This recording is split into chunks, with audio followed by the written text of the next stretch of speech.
Hello everyone, welcome to Kanyeri Grows. Thank you so much for joining me again today. I'm really grateful for each one of you, for all the returning subscribers. Totally grateful. So I'm doing a quick video to just show you again where we are at. We are now in we are actually in May. Today is the May the 18th. So as you can see, there's been some new growth. There's been changes. As you can see here, I've put up this sort of like a mesh on top of this raised bed. I'll explain to you in a bit why I've put up that. And as well, here you can see it's all covered up with another net here. I'll explain to you as well why that is the case. So we're going to go through what I have been doing since the last video, the last update that I gave you.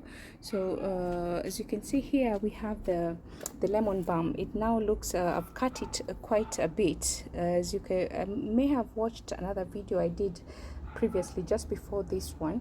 I harvested a lot of lemon balms, and I also harvested some magwort, and I was showing you a different kind of method where you can preserve, how you can preserve your lemon balm when you harvest it early. Say for instance you want it to keep growing, so you have to cut it down, and then you dry the one that you have cut if you want to preserve it for later use.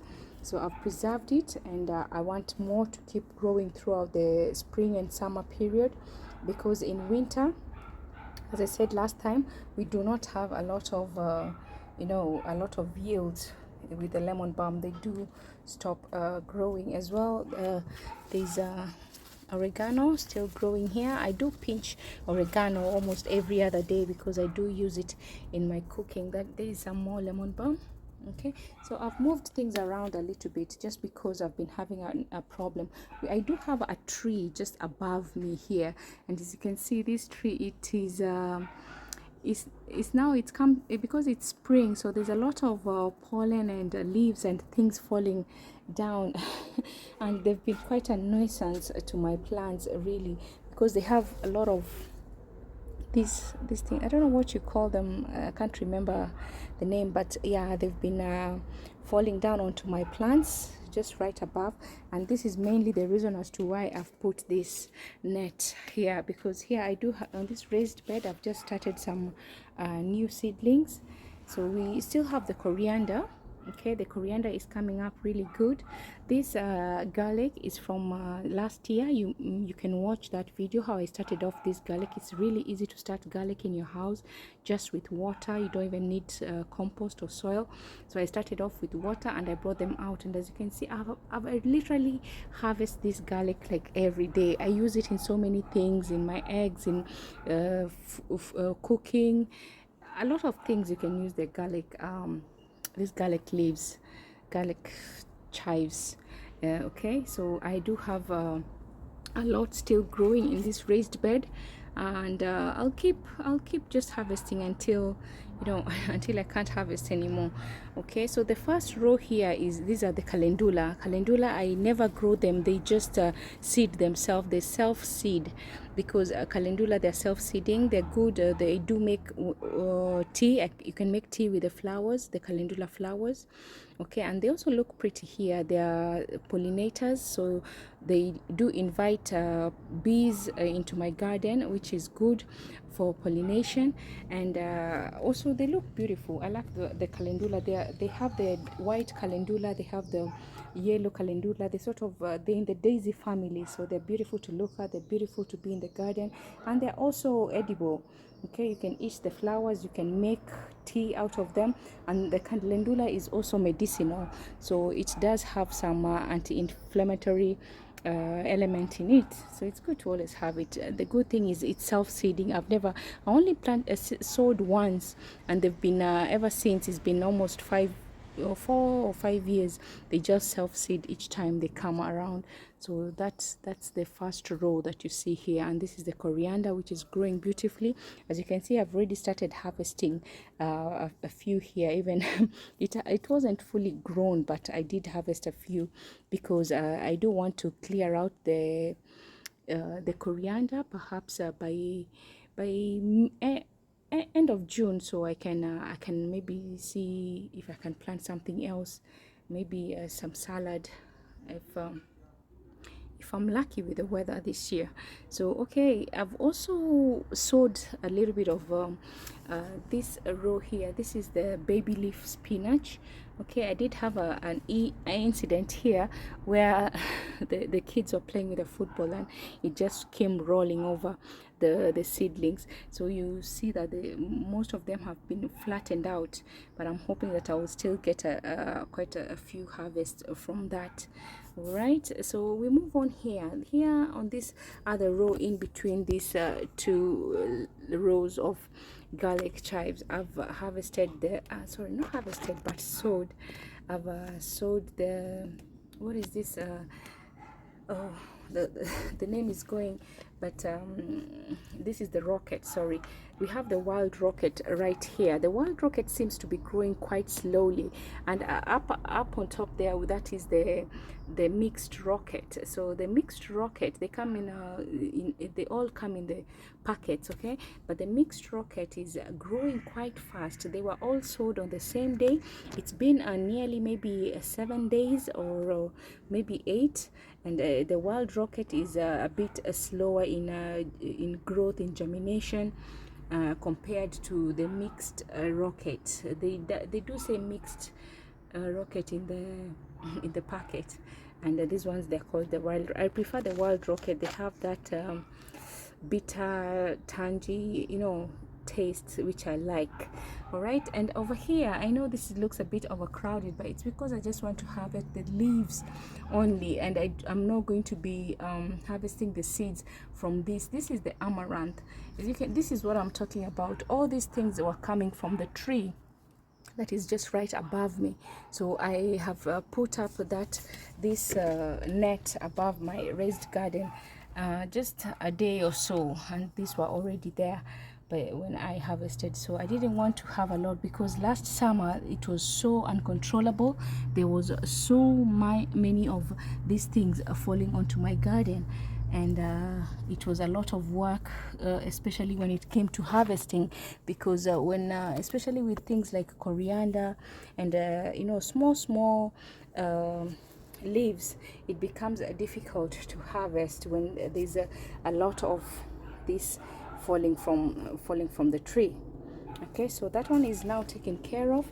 I have this right above it, and how I constructed it is I used this metal which was from the greenhouse. If you've watched my video last year, I think it was the year before, yeah, during winter I did have a raised not a raised but a greenhouse in my garden, and the greenhouse was the metallic frame. It was a huge metallic frame, and the metallic frame, I had to put a green covering on it to make the greenhouse. So you see clearly here that these have been reused.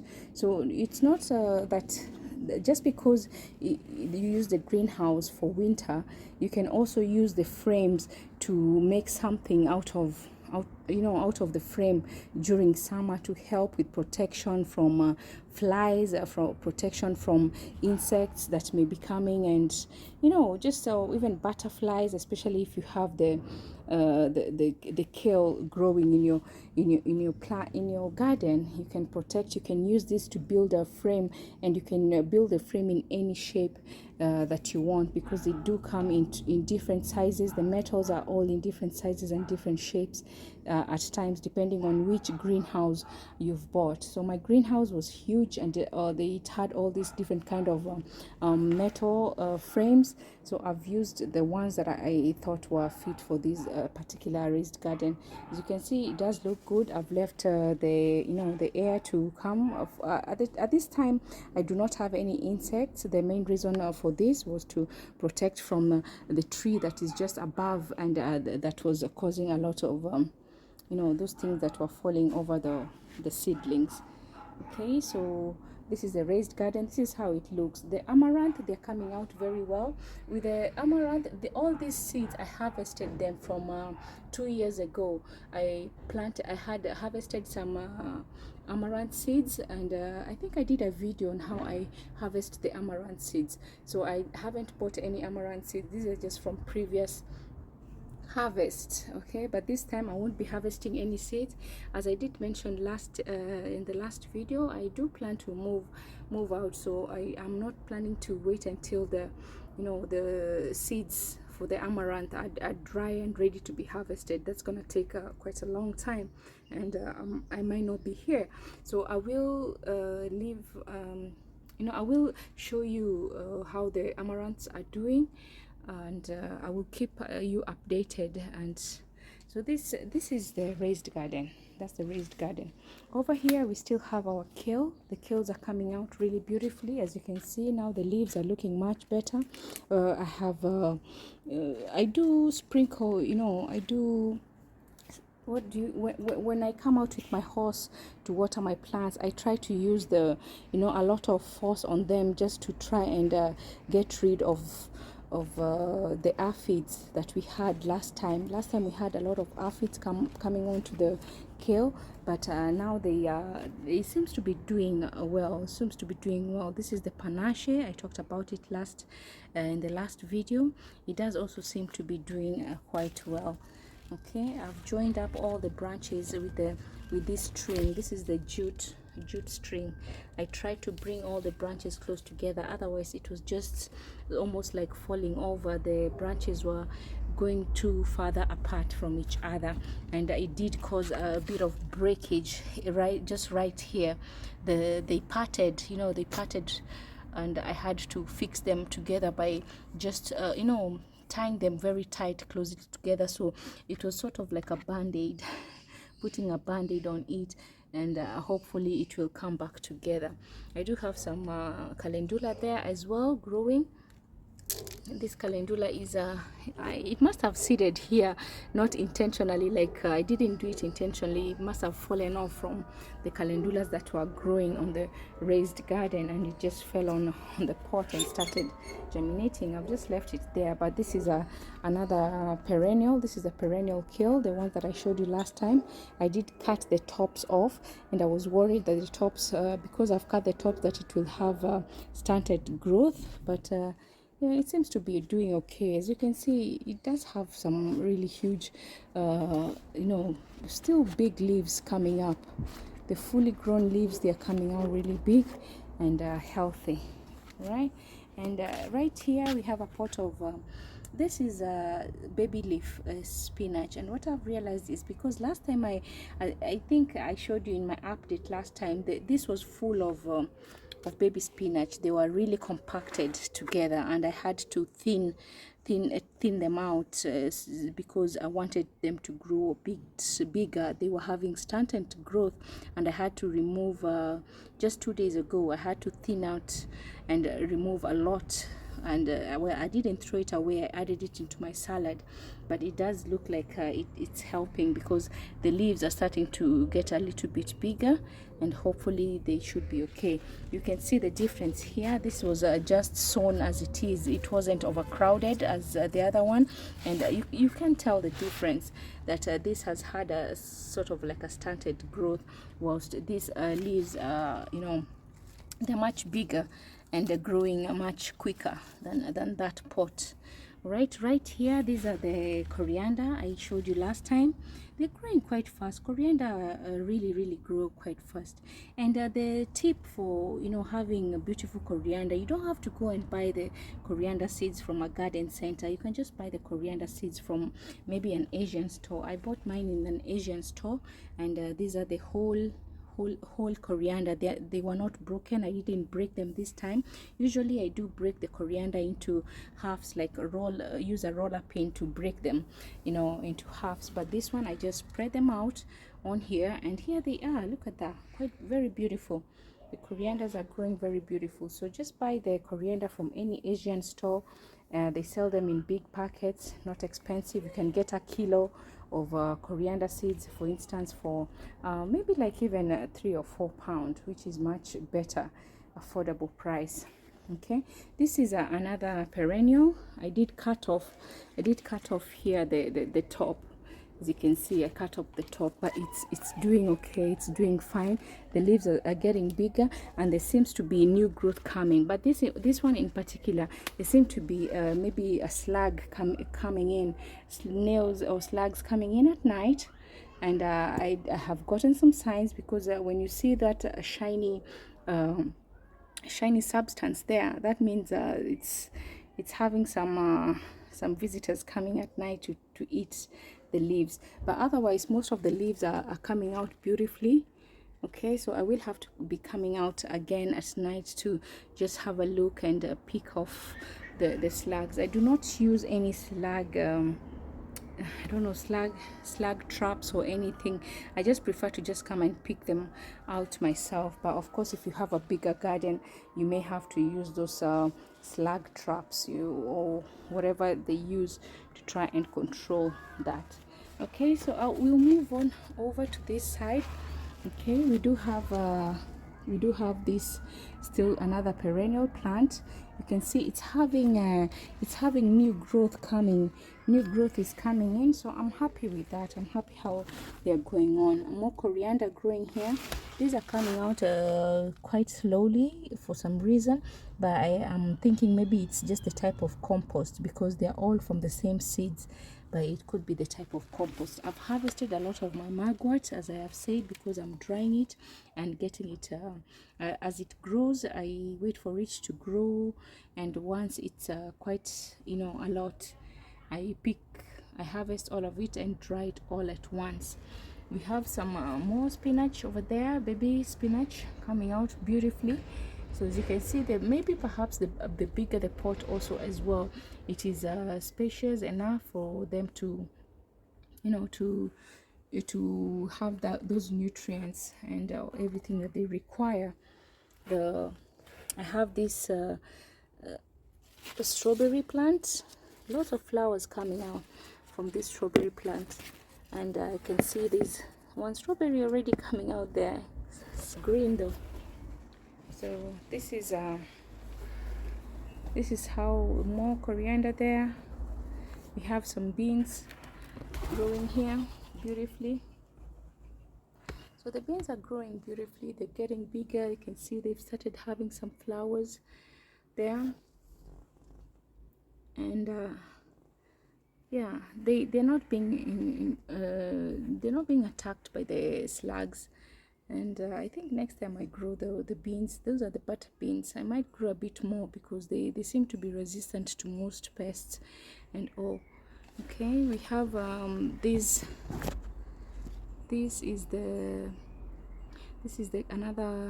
another kale plant that seems to be growing beautifully even after cutting off the top.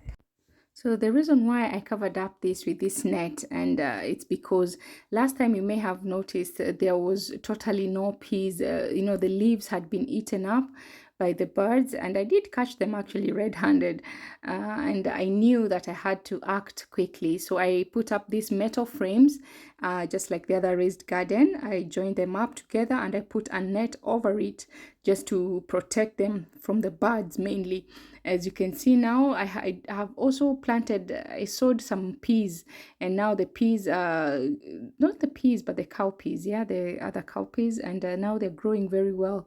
Some of them had already been eaten. As you can see, the leaves there had totally been eaten up by the birds, but the peas are doing quite well. Last time they had eaten a lot of the shoots from the peas, and I wasn't quite sure whether they will carry on growing without the leaves, because they do depend on the leaves to carry on germinating and maintain their growth. So that is now working, and I'm happy about that. So if you've enjoyed this video, kindly don't forget to give me a thumbs up. I'll totally appreciate it. Until next time, it's bye bye from me.